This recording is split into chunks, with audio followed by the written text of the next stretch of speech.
Assalamualaikum warahmatullahi wabarakatuh. Innal hamdalillah nahmaduhu wa nasta'inuhu wa nastaghfiruh wa na'udzu billahi min syururi anfusina wa min sayyiati a'malina. May yahdihillahu fala mudhillalah wa may yudlil fala hadiyalah.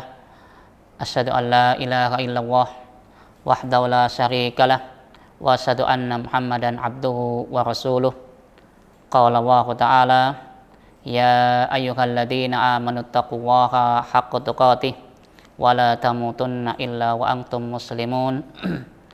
Fa inna asaqal hadis kitabullah wa khairal hadi hadi Muhammad sallallahu alaihi wasallam wa syarrul umuri muhdatsatuha fa inna kulla muhdatsatin bid'ah wa kulla bid'atin dhalalah wa kulla dhalalatin finnar. Amma ba'd.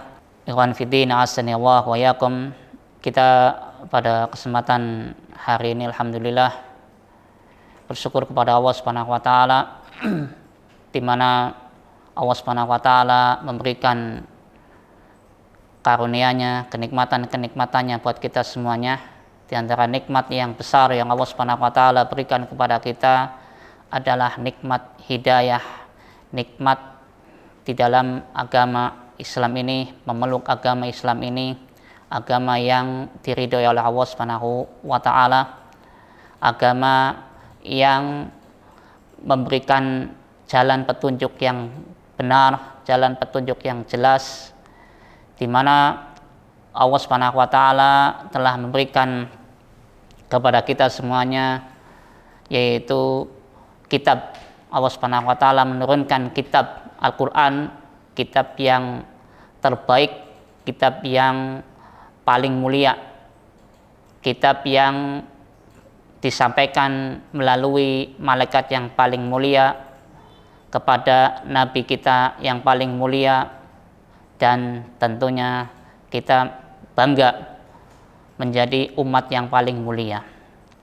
Maka ikhwani fiddin, azanillahu wa iyyakum, sudah sepantasnya dan seyogyanya bagi kita seorang muslim adalah dengan mengetahui kemuliaan kitab Al-Quran, kitab suci Al-Quran ini, maka kita berusaha untuk membacanya, mentadaburinya, mengamalkannya. Di mana kitab Al-Quran ini adalah kitab yang tadi disebutkan paling mulia, karena sejarahnya dibawa oleh malaikat yang paling mulia pula. Sehingga ketika kita pengen menjadi orang yang baik, salah satunya adalah dengan kita ini mempelajari Al-Quran. Nabi kita Muhammad SAW menyebutkan, khairukum man ta'allama Al-Quran wa 'allamahu. Kata Nabi bersabda, khairukum, sebaik-baik kalian adalah man ta'allama Al-Quran, orang yang mempelajari Al-Quran, wa 'allamahu, dan mengajarkannya. Sehingga ketika kita pengen menjadi generasi yang baik buat kita pribadi, atau mungkin untuk anak-anak kita, cucu-cucu kita, dan seterusnya, ayo ajari anak-anak kita dan cucu-cucu kita atau orang-orang yang ada di sekitar kita adalah untuk kembali ke Al-Quran, untuk mempelajari Al-Quran. Karena Nabi mengatakan tadi, khairukum man ta'allama Al-Quran wa 'allamahu. Dan Nabi Muhammad SAW menjelaskan pula kepada kita semuanya bahwa Al-Quran, bahkan Allah Subhanahu wa taala pun sendiri menyebutkan atau mensifati Al-Quran itu sebagai nur atau cahaya. Ketika kita berjalan di sebuah jalan, ternyata jalan itu gelap, tentu kita tidak akan bisa berjalan dengan leluasa.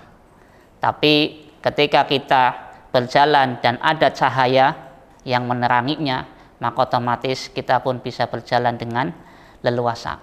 Kita bisa tahu mana yang membahayakan, jalan yang membahayakan, mana jalan yang mungkin penuh dengan duri, gangguan-gangguan ketika jalan itu terang.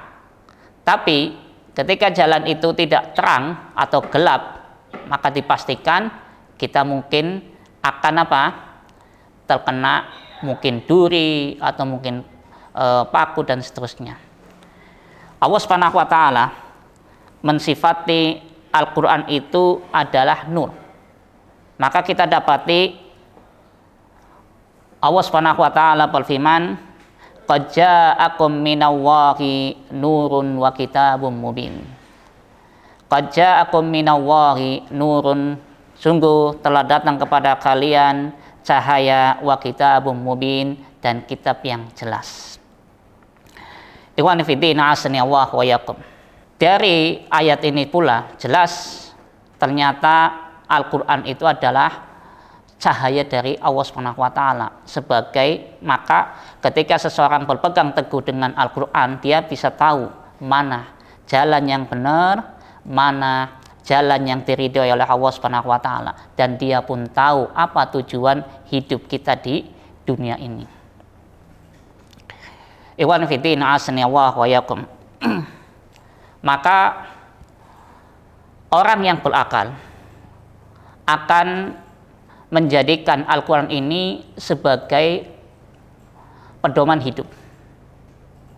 Maka dan pula orang tua akan senang kalau generasinya, anak-anaknya pun mau mempelajari Al-Quran. Ternyata salah satu aset yang baik itu bukan aset kita memiliki harta yang banyak. Aset yang terbaik adalah kita memiliki keturunan-keturunan yang baik.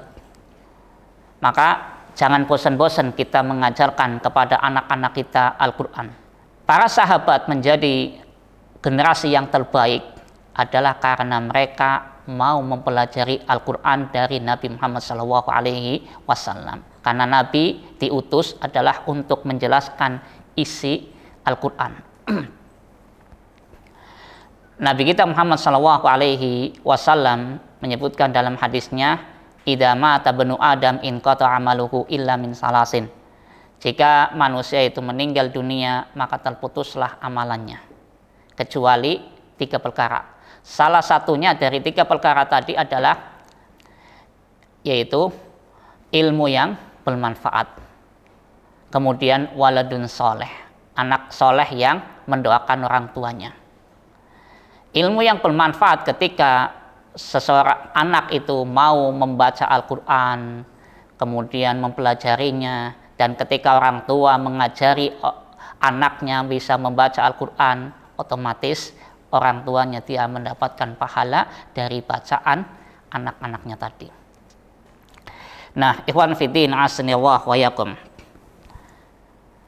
Saking mulianya Al-Quran, Allah Subhanahu wa taala pun menantang kepada manusia dan jin, walaupun semua manusia dan semua jin untuk bisa mendatangkan sebuah kitab seperti kitab Al-Quran, yang mana kita tahu dalam kitab Al-Quran di dalamnya ada hukum-hukum, di dalamnya ada sejarah, di dalamnya ada tentang bagaimana bermuamalah dan seterusnya.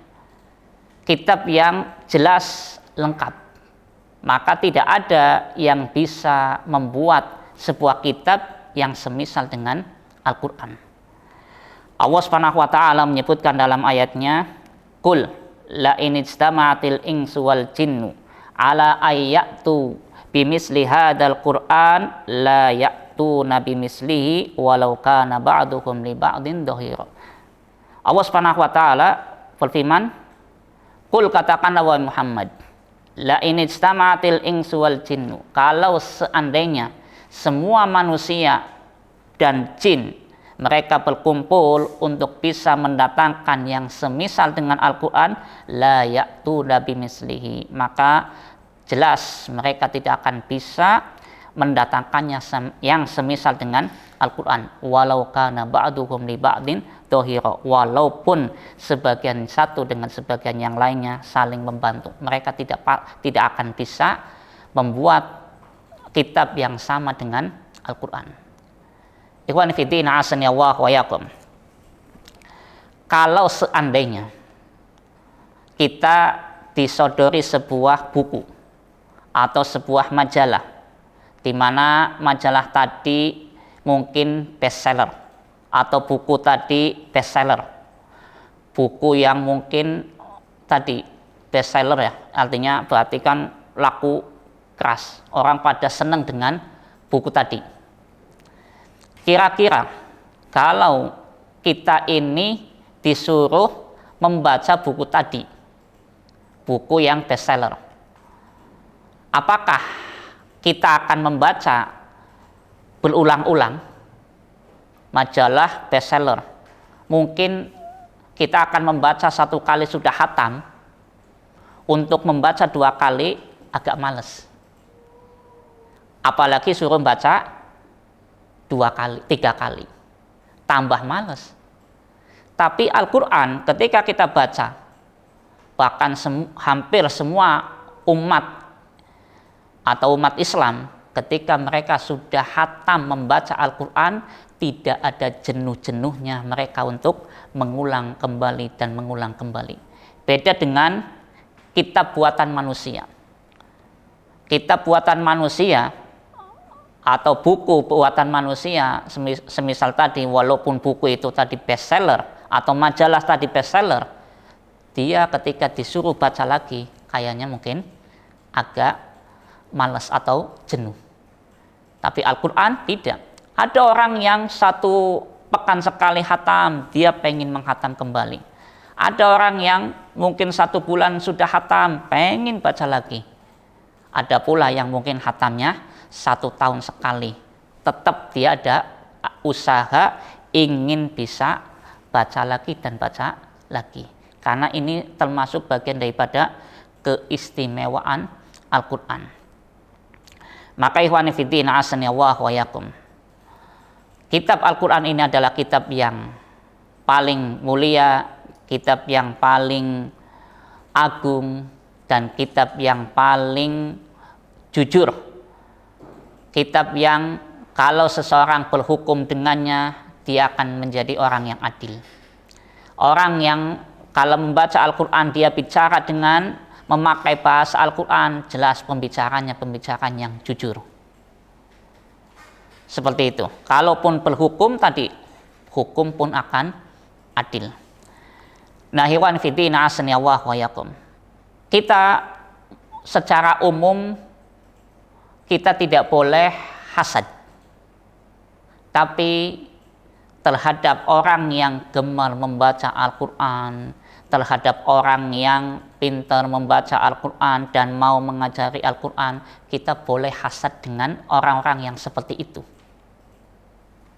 Sebagaimana Nabi kita Muhammad SAW menyebutkan dalam hadisnya, la hasada illa fisnataini, rajulun allamahu wahul Quran fahuwa kata Nabi Muhammad SAW, la hasada illa fisnataini, tidak ada hasad kecuali dalam 2 hal. Salah satunya adalah kita boleh berhasad kepada seseorang yang Allah Subhanahu wa taala allamahul Quran. Allah Subhanahu wa taala telah mengajarkan kepadanya Al-Quran, di mana dia menghidupkannya ana al-lail, yaitu di pertengahan malam. Ikhwan fillah a'azzani Allah wa iyyakum, mudah-mudahan kita menjadi orang-orang yang perhatian terhadap Al-Quran. Bagaimana perhatian kita terhadap Al-Quran? Adalah dengan kita tidak jenuh-jenuh membacanya, mentadaburinya, menghayatinya, dan sebisa mungkin kita pun mengamalkan Al-Quran. Karena jelas orang yang mau mempelajari Al-Quran, orang yang mau membaca Al-Quran adalah orang yang hidupnya penuh dengan barokah. Karena Al-Quran itu sendiri disifati oleh Allah Subhanahu wa taala adalah kitab yang penuh barokah. Maka ketika seseorang itu mau membacanya, mengamalkannya, dipastikan adalah orang yang paling barokah, orang yang paling hidupnya bahagia. Dan orang yang paling tenang adalah orang yang paling dekat dengan Al-Quran. Karena kita tahu kunci ketenangan itu adalah salah satunya adalah dengan berzikir kepada Allah Subhanahu wa ta'ala. Sebagaimana Allah Subhanahu wa ta'ala berfirman di dalam ayatnya, alladzina amanu wa tatma'innu qulubuhum bidzikrillah ala bidzikrillahi tatma'innul qulub. Allah Subhanahu wa ta'ala berfirman, alladzina amanu, dan orang-orang yang beriman, wa tatma'innu qulubuhum bidzikrillah, di mana hati mereka tenang dengan zikir kepada Allah.